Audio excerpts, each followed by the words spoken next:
If you miss me at the back of the bus and you can't find me nowhere, come on up to the front of the bus, 'cause I'll be riding up there.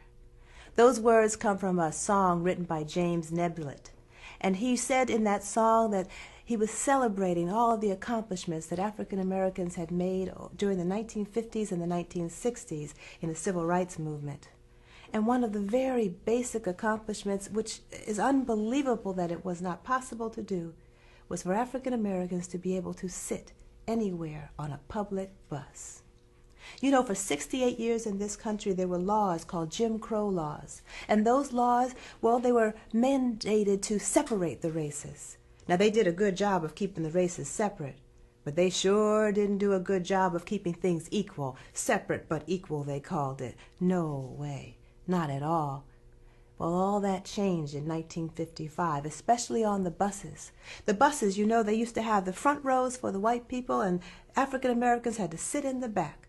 And if the white section filled up and a white person was standing, well, don't you know, an entire row of African Americans would have to get up and move to the back. It was totally unfair. But in 1955, well, that's when Rosa Parks, a 42-year-old woman from Montgomery, Alabama, she was ordered to stand up on the bus and give up her seat, and Rosa Parks refused. Now, I will tell you, her dignity stood up. Her commitment to ending bus segregation stood up.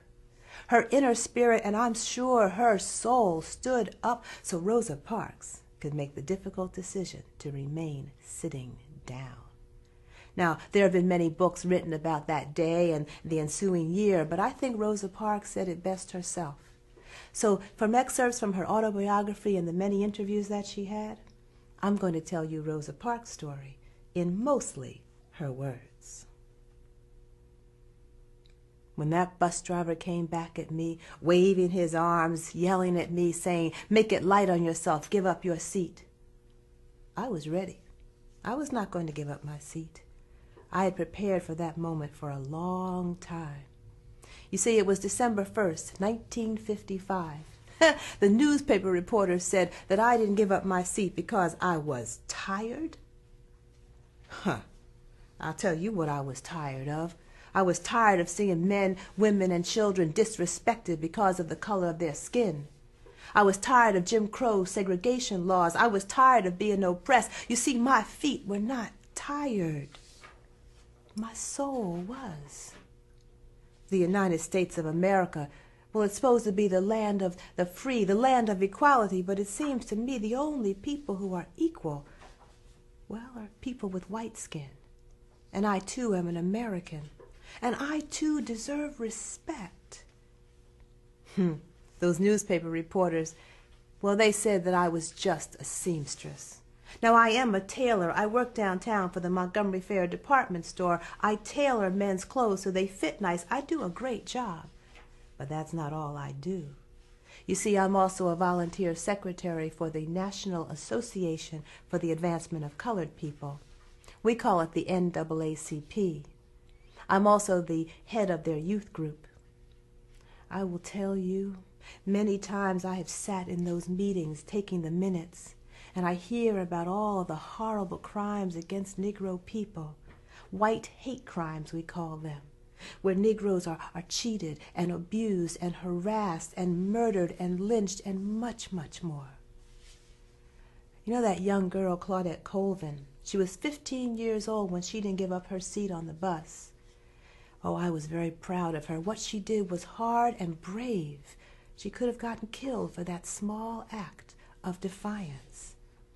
I invited her to talk to my youth group, and we talked about her case many times at the NAAC meetings. And you know, after hearing what she did, and after thinking of all that I'd been through, well, I made up my mind.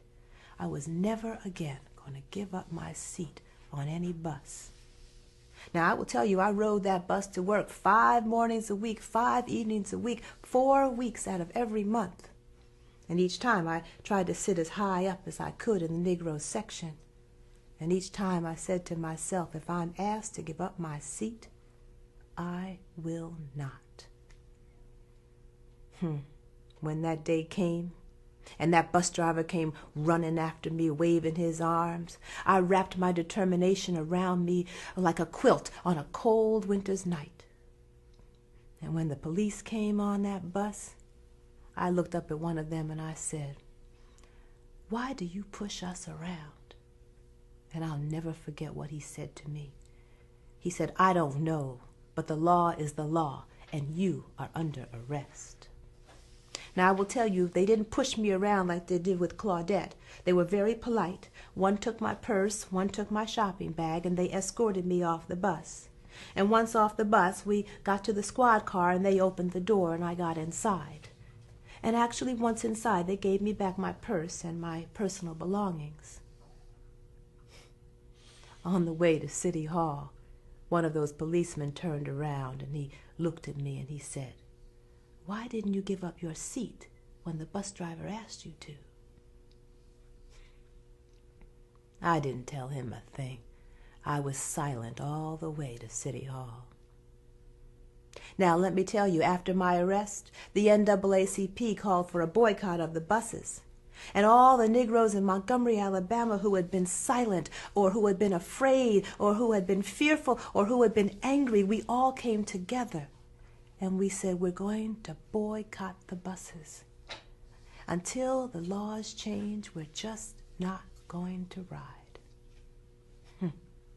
You know, there were 17,000 Negroes that rode those buses every day, and they made up more than 3/4 of the ridership. And when we stopped riding those buses, the bus company lost money. It was hard on them. But let me tell you, that was nothing compared to how hard it was on us. We walked. We walked everywhere. We walked to church. We walked to school. We walked to work. We walked to visit friends. We walked to buy food. Now, the NAACP did set up carpools, 300 of them, and they did run on a regular basis, and that was helpful, especially for those who were older or infirmed. For most of us, we just walked. No matter what the weather, no matter how we felt, no matter how many bundles we had to carry, no matter how many children we had in tow, we walked. And not for a day, and not for a week, and not for a month. We walked for 381 days. 381 days. Well, finally, after all that walking, the Supreme Court of the United States declared that segregation on public transportation was unconstitutional. Look, I have to tell you, what took them so long? Well, in any case, the Negroes of Montgomery, Alabama walked for 381 days so that Negroes throughout the United States of America could sit anywhere they wanted, on any trolley, any train, and any bus. It wasn't easy.